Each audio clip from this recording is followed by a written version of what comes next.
नमस्कार, स्वागत है आपका हॉर्नबिल टीवी में। मैं हूं आपके साथ विशाल कर। खबरों की शुरुआत करेंगे इस वक्त की बड़ी खबर से। जोशीमठ के रम्माण महोत्सव का समापन। यूनेस्को की विश्व विरासत में भी शामिल है रम्माण। उत्तराखंड की संस्कृति का महत्वपूर्ण पर्व है रम्माण और मुखौटा नृत्य के लिए विश्व विख्यात है रम्माण उत्सव। तो रम्माण उत्सव का आज समापन हो गया है और उत्तराखंड की संस्कृति का महापर्व है ये रम्माण और मुखौटा नृत्य के लिए विश्व विख्यात भी है रम्माण।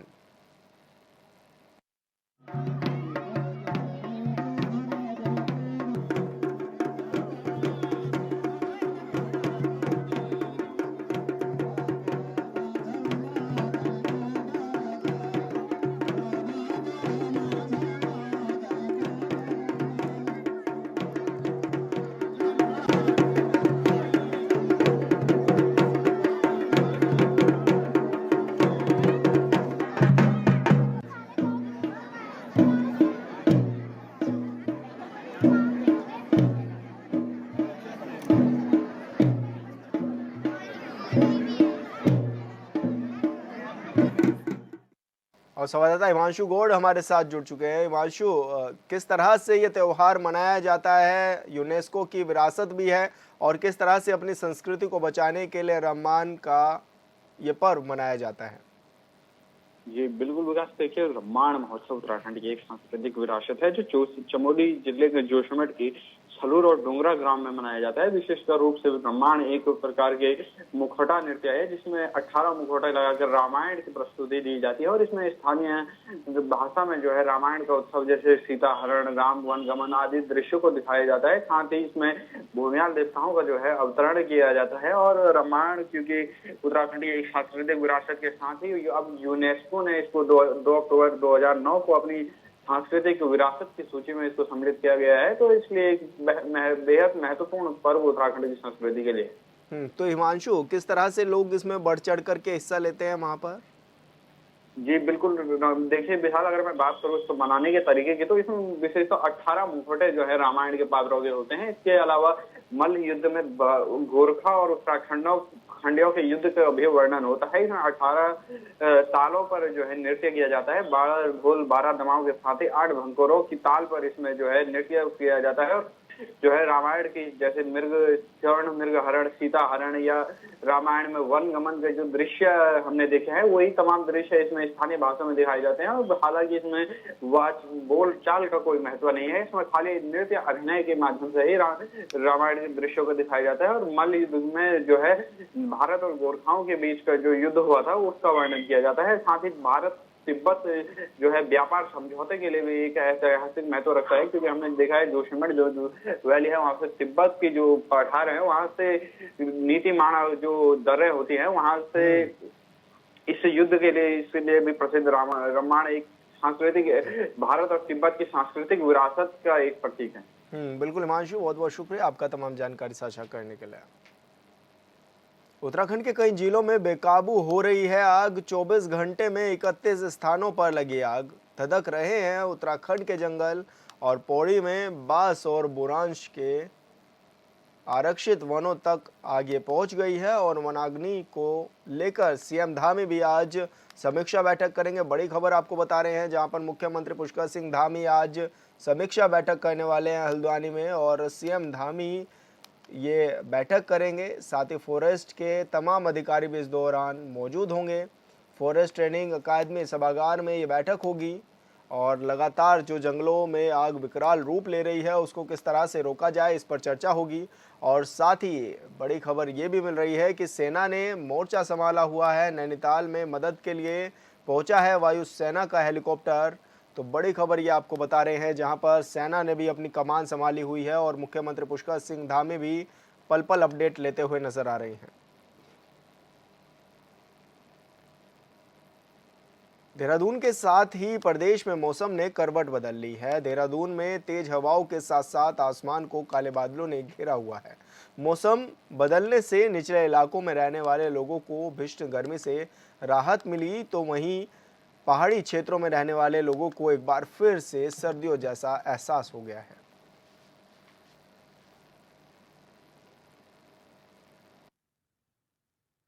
उत्तराखंड में एक बार फिर से मौसम का मिजाज बदल गया है। राजधानी देहरादून की अगर हम बात करें तो यहाँ पर धीमी धीमी बारिश भी होना शुरू हो गई है और ऐसे में आसमान में भी काले घने बादल छाए हुए हैं। साफ तौर पर कहा जा सकता है कि उत्तराखंड में एक बार फिर से टेम्परेचर घटने की संभावना भी जताई जा रही है। हालांकि मौसम विभाग ने ये भी कहा है कि 1 से 2 दिन बारिश रहने की संभावना है, जहाँ पर पहाड़ी इलाकों में हल्की से मध्यम बर्फबारी भी देखने को मिल सकती है, लेकिन बारिश का मौसम वहां पर रहेगा। ओलावृष्टि की भी संभावना जाहिर की है। हालांकि सभी अधिकारियों को भी अलर्ट रहने के निर्देश दिए गए हैं, क्योंकि राज्य में चारधाम यात्रा की भी शुरुआत होने जा रही है और ऐसे में पर्यटकों के बड़ी संख्या में पहुंचने के कयास भी लगाए जा रहे हैं। कहा जा रहा है कि बड़ी संख्या में लोग यहां पर पहुंचेंगे, तो ऐसे में पहले से पहले व्यवस्थाओं को चाक चौबंद करने के निर्देश भी दे दिए गए हैं। और इस साल सबसे ज़्यादा गर्मी पड़ने की भी संभावना मौसम विभाग ने हालांकि जताई है। मौसम विभाग ने कहा है कि 3 दिन तक भीषण गर्मी पड़ेगी, लेकिन बीच बीच में मौसम जो है वो करवट भी बदलेगा। और जैसे कि आज बारिश हो रही है, तो कहीं ना कहीं ये कई क्षेत्रों में लगातार बारिश भी रहेगी, ताकि मौसम भी सुहाना बना रहे और ऐसे में पर्यटक जो यहाँ पर आएंगे उनको भी बीच बीच में थोड़ी राहत ज़रूर मिलती हुई दिखाई देगी। हॉर्नबिल टीवी के लिए देहरादून से विशाल गर्ग। उत्तराखंड के पहाड़ी जिलों में एक बार फिर पश्चिमी विक्षोभ सक्रिय होने से मौसम का मिजाज बदला हुआ है। चमोली जिले के ऊंचाई वाले इलाकों में इस वेस्टर्न डिस्टर्बेंस के चलते सुबह से ही हिमपात हो रहा है। बद्रीनाथ धाम के आसपास की चोटियों समेत लोकपाल घाटी, एरा टॉप, चिनाब वैली समेत जोशीमठ क्षेत्र के आसपास की पहाड़ियों पर लगातार बर्फबारी देखी जा रही है। वहीं जोशीमठ में सुबह से ही हो रही हल्की बारिश की बौछारों ने क्षेत्र में तापमान सामान्य कर दिया है, जिससे निचले इलाकों में रहने वाले लोगों को गर्मी से राहत मिली, तो वहीं पहाड़ी क्षेत्रों में रहने वाले लोगों को सर्दियों जैसा एहसास हो रहा है।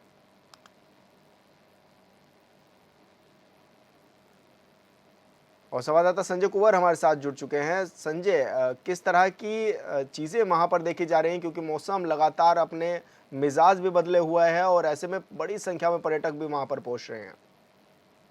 जी बिल्कुल, मैदानी क्षेत्रों में जहाँ जो गर्मी और तपिश से लोग परेशान हैं, वहीं पहाड़ों में आज सुबह एक बार फिर जो है मौसम ने करवट बदली और ये करवट कुछ अलग अंदाज में बदली है। और जो जोशीमठ क्षेत्र के ठीक सामने की पहाड़ियां हैं, वो अप्रैल माह के जाते जाते वहाँ पे अच्छी खासी जो है बर्फबारी का यहाँ से नजारा दिखाई दे रहा है। और सुबह से ही रुक रुक के बारिश की बौछारें जो है सीमांत जो नीतीमाणा घाटी है उसमें जो है काफी ठंडक बढ़ा दी है। और लगातार बादलों ने सुबह से पूरे क्षेत्र में डेरा जमाया हुआ है।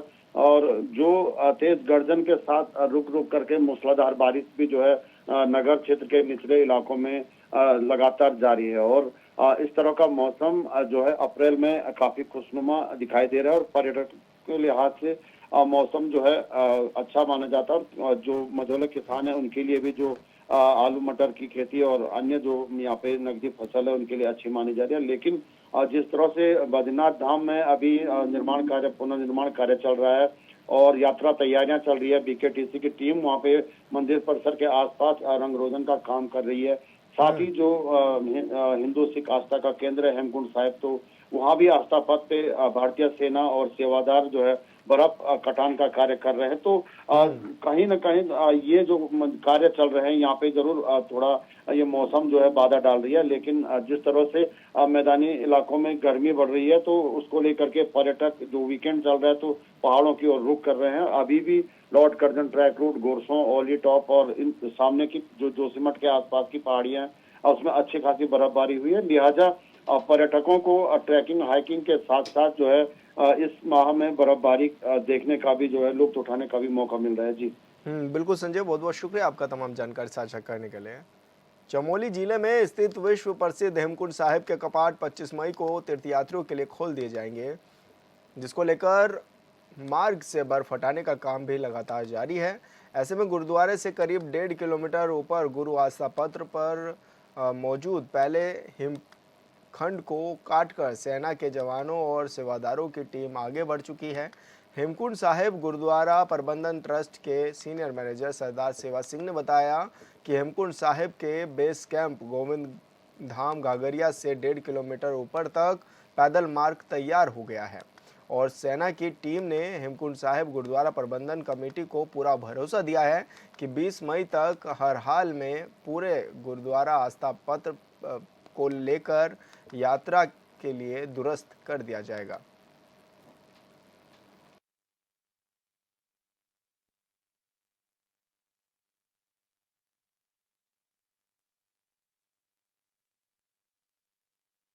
ऊर्जा प्रदेश होने के बाद भी उत्तराखंड में बिजली दरों में लगातार वृद्धि हो रही है। ऐसे में उत्तराखंड विद्युत नियामक आयोग के कार्यवाहक अध्यक्ष ML प्रसाद ने प्रेस कॉन्फ्रेंस कर बिजली की नई दरों के बारे में जानकारी दी।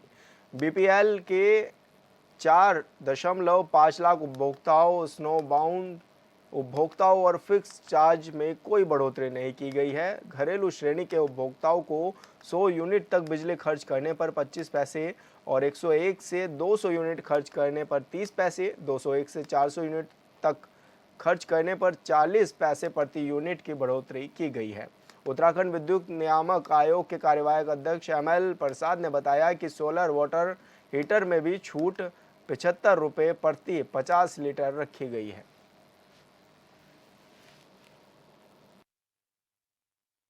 इस साल का 24-25 का टैरिफ डिटरमाइन करना था।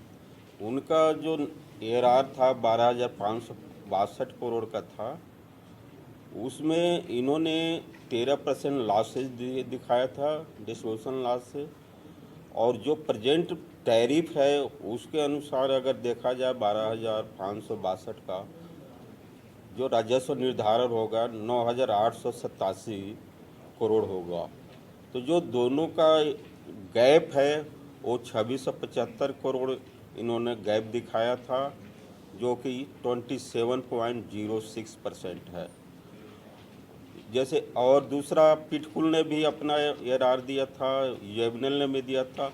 तो जो टोटल तीनों निगम मिलाकर वृद्धि के लिए प्रस्ताव दिया है वो टोटल है 38.01% का।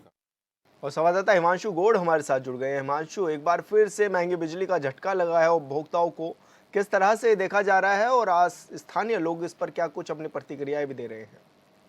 जी बिल्कुल विकास, देखिए क्योंकि उत्तराखंड एक ऊर्जा प्रदेश है, तमाम परियोजनाएं चाहे टिहरी बांध हो, मलारी बांध हो, अलकनंदा विष्णुगाड़ परियोजना यहाँ पर है। ऐसे तमाम एशिया का सबसे बड़ा बांध टिहरी बांध उत्तराखंड में है। और ऐसे में ऊर्जा प्रदेश होने के बावजूद उत्तराखंड में लगातार जो है विगत वर्षों से हम देख रहे हैं कि धीरे धीरे करके जो है बिजली की दरें हैं उसमें बढ़ोतरी की जा रही है। तो वहाँ जहाँ नियामक आयोग का कहना है कि उत्तराखंड में बिजली आपूर्ति जो है पूरी नहीं हो पा रही है और ऐसे इसके चलते है लगातार बिजली दरों में जो है वृद्धि की जा रही है। लेकिन एक चिंताजनक विषय उत्तराखंड के लिए है क्योंकि विषम भौगोलिक परिस्थितियां है, पहाड़ी क्षेत्र है जिन लगभग मध्यवर्गीय परिवार ही यहाँ पर निवास करते हैं। और ऐसे में लगातार बिजली की जो दरें हैं उसके बढ़ने से लोगों की जेब पर भारी बोझ पड़ रहा है, क्योंकि अब ऐसे गर्मियों का माहौल है और ऐसे में पंखे, AC और कूलर की लगातार जरूरत पड़ती है और हीटर के तमाम ऐसे जो ऊर्जा उपकरण है उनकी जरूरत पड़ती है। और ऐसे में विद्युत नियामक आयोग ने जो है एकदम से बिजली दरों में बढ़ोतरी की है। हालांकि आयोग के अध्यक्ष जो LM प्रसाद है उनका कहना था कि हमने 1 तारीख से ही इन दरों में वृद्धि कर दी थी, लेकिन उत्तराखंड में 19 तारीख को क्योंकि पहले चरण में लोकसभा के चुनाव थे और ऐसे में आचार संहिता के उल्लंघन ना हो इसके चलते हमने प्रेस रिलीज जो है वो देरी से की है। और कल ही उन्होंने जब प्रेस वार्ता की तो उसमें इस चीज को उन्होंने स्पष्टीकरण दिया है कि 100 यूनिट तक अगर आप बिजली चार्ज करते हैं तो उसमें आपको 25 पैसा जो है अतिरिक्त आप देना पड़ेगा। बिल्कुल हिमांशु, बहुत बहुत शुक्रिया आपका तमाम जानकारी साझा करने। लोकसभा चुनाव से पहले कांग्रेस के दिग्गज नेता समेत हजारों कार्यकर्ताओं ने बीजेपी का दामन थाम लिया। अब कुछ समय बाद निकाय चुनाव भी होने हैं, लिहाजा कांग्रेस ने पहले ही साफ कर दिया है कि पार्टी छोड़ने वालों के लिए कांग्रेस के दरवाजे हमेशा के लिए बंद हो गए हैं। सवाल है कि क्या बीजेपी ज्वाइन करने वालों को पार्टी मौका देगी, और मौका देगी तो क्या बीजेपी में पहले से आस लगाए बैठे नेता इससे नाराज नहीं होंगे? देखिए इस रिपोर्ट में। ने कांग्रेस पार्टी बुरे समय में छोड़ी है, उनके लिए हमारे दरवाजे बुरी तरह से बंद हैं।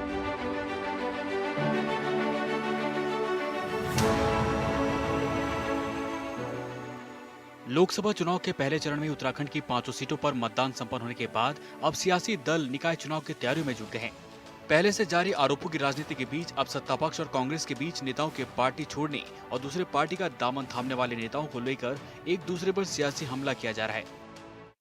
नेताओं ने कांग्रेस पार्टी बुरे समय में छोड़ी है, उनके लिए हमारे दरवाजे बुरी तरह से बंद हैं। वैसे उनको वापस लेने का जो मामला है वो नीतिगत मामला है और कांग्रेस पार्टी में अभी आम राय है कि इन लोगों को किसी भी कीमत पर जो है वापस नहीं लिया जाएगा, क्योंकि जो अवसरवादी लोग हैं, जो धोखा दे करके गए हैं, पेट में छुरा भोग करके गए हैं, ऐसे लोगों को वापस लेने का क्या मतलब है। और मुझे नहीं लगता कि जो है इन लोगों को कोई भी कार्यकर्ता वापस लेना चाहेगा। कांग्रेस के प्रदेश अध्यक्ष करण मेहरा समेत पार्टी के प्रवक्ता तक ये साफ शब्दों में कह रहे हैं कि पार्टी छोड़ने वाले नेताओं के लिए कांग्रेस के दरवाजे अब हमेशा के लिए बंद कर दिए गए हैं। दरअसल लोकसभा चुनाव से पहले पार्टी के कई दिग्गज नेताओं ने पार्टी का दामन छोड़ बीजेपी का दामन थामा है। लोकसभा चुनाव प्रचार के दौरान राज्य के सीएम पुष्कर सिंह धामी ने खुद इस बात की जानकारी दी थी कि कांग्रेस के 10,000 से ज्यादा कार्यकर्ताओं ने बीजेपी की सदस्यता ली है। जाहिर है कि निकाय चुनाव में अब बहुत ज्यादा दिन का वक्त नहीं बचा हुआ है। फिर सवाल है कि क्या उन नेताओं का क्या होगा जो किसी न किसी फायदे के वास्ते दूसरे पार्टी में शामिल हुए हैं। अब उनके लिए वापसी के दरवाजे बिल्कुल बंद हैं, क्योंकि लोकसभा चुनाव में हमारा जो समर्पित कार्यकर्ता रहा है, जो संघर्षशील कार्यकर्ता रहा है, जो लोकतंत्र और संविधान को बचाने की लड़ाई में आदरणीय राहुल गांधी जी के भारत जोड़ो यात्रा मिशन में कंधा से कंधा मिला करके खड़ा रहा है, जिसने कांग्रेस पार्टी को मजबूत करने का काम किया है। कांग्रेस पार्टी में पहला हक उस कार्यकर्ता का है और स्थानीय निकाय चुनाव में उसी कार्यकर्ता को जो है कांग्रेस पार्टी अवसर देगी, आगे बढ़ाने का काम करेगी। बीजेपी ने निकाय चुनाव की अभी से तैयारियां शुरू कर दी है। आगामी निकाय चुनाव के दृष्टिगत स्थानीय प्रकोष्ठों की बैठक बुलाई गई। बहुत जल्दी बीजेपी के स्थानीय प्रकोष्ठ जिलों में जाकर नगर निगम, नगर पालिका, नगर पंचायत के प्रतिनिधियों का पैनल तय कर दिया जाएगा, जिसका पार्टी अपने स्तर पर सर्वे कराएगी। उसके बाद जिताऊ उम्मीदवार को प्रत्याशी बनाया जाएगा। ये तो कांग्रेस का अपना विषय है, किसको वापस आने देंगे, किसको नहीं आने देंगे, किसको क्या करेंगे, इस विषय में मुझे कुछ नहीं कहना है। लेकिन जहाँ तक भारतीय जनता पार्टी का सवाल है, भारतीय जनता पार्टी एक बहुत बड़ी पार्टी है, विश्व की सबसे बड़ी राजनीतिक दल है। और हमने जब से ज्वाइनिंग का अभियान चलाया है तब से हज़ारों लोगों ने, उसमें कई पूर्व विधायक भी हैं, कई पूर्व जिला पंचायत के अध्यक्ष हैं, कुछ पूर्व ब्लॉक प्रमुख हैं, जिला पंचायत के सदस्य हैं, ग्राम प्रधान हैं, बीडीसी मेंबर, ऐसे हज़ारों लोगों ने भारतीय जनता पार्टी ज्वाइन की है। और भारतीय जनता पार्टी में इस प्रकार का कोई पक्षपात जैसा व्यवहार हम किसी के साथ में नहीं करते हैं कि किसी ने अभी ज्वाइन की है, किसी ने 10 साल पहले ज्वाइन की है, किसी ने 20 साल पहले ज्वाइन की है। भारतीय जनता पार्टी विशुद्ध रूप से इस बात पर निर्भर करती है कि किस कार्यकर्ता की भारतीय जनता पार्टी के प्रति कितनी निष्ठा है, कितना समर्पण है, उसकी योग्यता कितनी है और उसकी क्षमताएं क्या हैं। इसके आधार पर पार्टी तय करती है। और यही कारण रहा है कि हमने भारतीय जनता कांग्रेस से आए हुए लोगों को तुरंत विधानसभा के टिकट भी दिए हैं और उनको कैबिनेट में मंत्री भी बनाया है। तो इसलिए हम कोई इस प्रकार का सोच करके कि कौन कब पार्टी में आया है, ये हमारे लिए कोई मायने नहीं रखता है। हमारे लिए उसकी योग्यता, उसका समर्पण, उसकी निष्ठा पार्टी के प्रति कितनी है, इसके आधार पर पार्टी निर्णय करती है। सरकार ने हाई कोर्ट में शपथ पत्र दाखिल करते हुए कहा था कि 6 माह के भीतर निकाय चुनाव करा दिए जाएंगे। किसी भी सूरत में प्रशासकों का कार्यकाल नहीं बढ़ाया जाएगा। इस हिसाब से 6 माह के भीतर चुनाव होंगे, लेकिन इससे पहले कुछ काम करने हैं। पहला काम आरक्षण का है। एक सदस्य समर्पित आयोग ने निकायों में ओबीसी आरक्षण की रिपोर्ट सौंपी है, जिसमें कई निकायों में आरक्षण 14% से घट गया है तो कई में 30% तक पहुंच गया है। निकायों के एक्ट के हिसाब से केवल 14% ओबीसी आरक्षण का ही प्रावधान है। ऐसे में सवाल है कि क्या सरकार एक्ट में संशोधन करेगी ताकि निकायों में नया आरक्षण लागू हो सके। Bureau report, hornbill TV.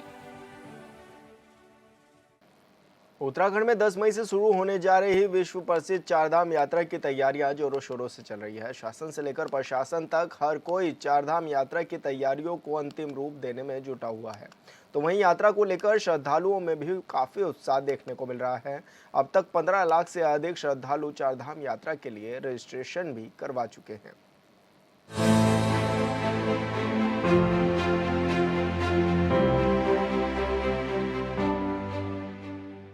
कुछ ही दिनों में 15 लाख से ज्यादा अभी तक श्रद्धालुओं के रजिस्ट्रेशन हो चुके हैं, तो इसलिए चारधाम यात्रा हम लोगों के लिए बहुत महत्वपूर्ण है। देवभूमि उत्तराखंड, जहां कण-कण में देवी देवताओं का वास है, सूबे की धार्मिक मान्यताओं की छटा देश ही नहीं बल्कि विदेशों में बिखरी हुई है। यही वजह है कि हर साल लाखों की संख्या में श्रद्धालु देवभूमि के दर्शन करने के लिए उत्तराखंड पहुंचते हैं। 10 मई से शुरू होने वाली चारधाम यात्रा की तैयारियां जोरों पर है। 15 लाख से ज्यादा तीर्थयात्री चारधाम यात्रा के लिए रजिस्ट्रेशन करवा चुके हैं।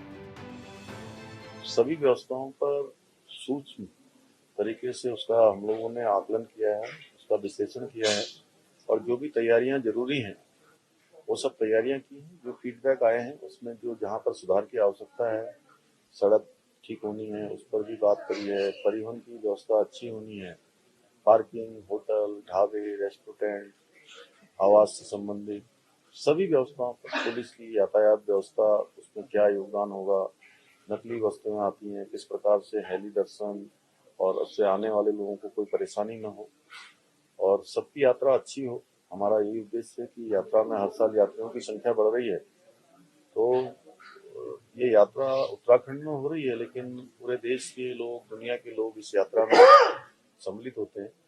तो अच्छी यात्रा हो और अच्छे इंतजाम हो, वो सब प्रयास हमारे जारी रहेंगे और उन्हीं के संबंध में आज बैठक हुई है। नहीं, चुनौती हमारे लिए यात्रा हर वर्ष है, अच्छी यात्रा करवाना, अच्छे दर्शन करवाना, लोगों को कोई परेशानी न हो, ये चुनौती हमारे लिए हर बार रहेगी। और पिछले वर्ष 56 लाख लोगों ने दर्शन किए थे, अभी तक आज लगभग 16 लाख के लगभग आज संख्या पहुंचने वाली है, अभी जो आंकड़े अभी लिए थे हमने।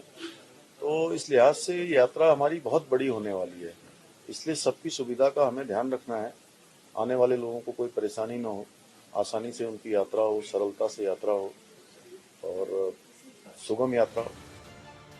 चारधाम यात्रा को लेकर बीजेपी प्रदेश मीडिया प्रभारी मनवीर चौहान का कहना है कि उत्तराखंड की चारधाम यात्रा आर्थिकी की रीढ़ मानी जाती है। 15 लाख से अधिक श्रद्धालुओं का चारधाम यात्रा के लिए रजिस्ट्रेशन करवाना उत्साहजनक है। सरकार चारधाम यात्रा की व्यवस्थाओं के लिए पूरी तरीके से तैयार है। मुख्यमंत्री पुष्कर सिंह धामी लगातार चारधाम यात्रा की तैयारियों की मॉनिटरिंग कर रहे हैं। साथ ही मुख्य सचिव राधा रतूड़ी ने केदारनाथ धाम में प्रवास कर वहां के कार्यों की समीक्षा की है। यात्रा सुगम हो और श्रद्धालुओं को किसी तरह की परेशानी का सामना न करना पड़े, इसके लिए सरकार व्यवस्थाओं को चाक चौबंद करने में जुटी हुई है। चार धाम यात्रा उत्तराखंड राज्य के लिहाज से हमारे राज्य के लिए आर्थिकी की रीढ़ मानी जाती है और जिस प्रकार से एक सप्ताह के अंदर 14-15 लाख लोगों से भी अधिक ऑनलाइन रजिस्ट्रेशन यात्रा के लिए लोगों ने किए हैं, ये काफ़ी उत्साहजनक हमारे राज्य के लिए है। सरकार चार धाम यात्रा की व्यवस्था की दृष्टि से पूरी तरह से तैयार है और सारी व्यवस्थाएं चाक चौबंद कर ली गई हैं। स्वयं आदरणीय मुख्यमंत्री जी इसकी मॉनिटरिंग कर रहे हैं। मुख्य सचिव ने केदारनाथ का प्रवास करके वहां पर कार्यों की समीक्षा भी की है। इस प्रकार के सभी विभागों को अलग अलग इसकी समीक्षाएं कर रहे हैं। मुझे लगता है कि यात्रा सुगम हो और आने वाले यात्रियों को अधिक से अधिक सुविधाएं मिले और यहाँ इससे जुड़े हुए व्यवसायियों को भी इस लाभ मिले, इसके लिए सरकार कृत संकल्पित है। एक तरफ जहां सरकार चारधाम यात्रा की तैयारियों में जी जान से जुटी हुई है, सूबे के मुखिया पुष्कर सिंह धामी चारधाम यात्रा के सभी संबंधित विषयों को लेकर अधिकारियों के साथ समीक्षा बैठक कर जरूरी दिशा निर्देश दे रहे हैं। तो वहीं कांग्रेस संगठन उपाध्यक्ष मथुरादास जोशी का कहना है कि बैठक कर बात नहीं बनने वाली है। मुख्य सचिव केदारनाथ धाम का दौरा कर धरातल पर व्यवस्थाओं को परख कर आए हैं। ऐसे में सरकार सभी व्यवस्थाओं को चाक चौबंद करे। सरकार को 3 महीने पहले ही पेयजल की समस्या, रास्ते बनवाने, डॉक्टरों की तैनाती आदि। और फिलहाल इस बुलेटिन में इतना ही। आप देखते रहिए हॉर्नबिल टीवी।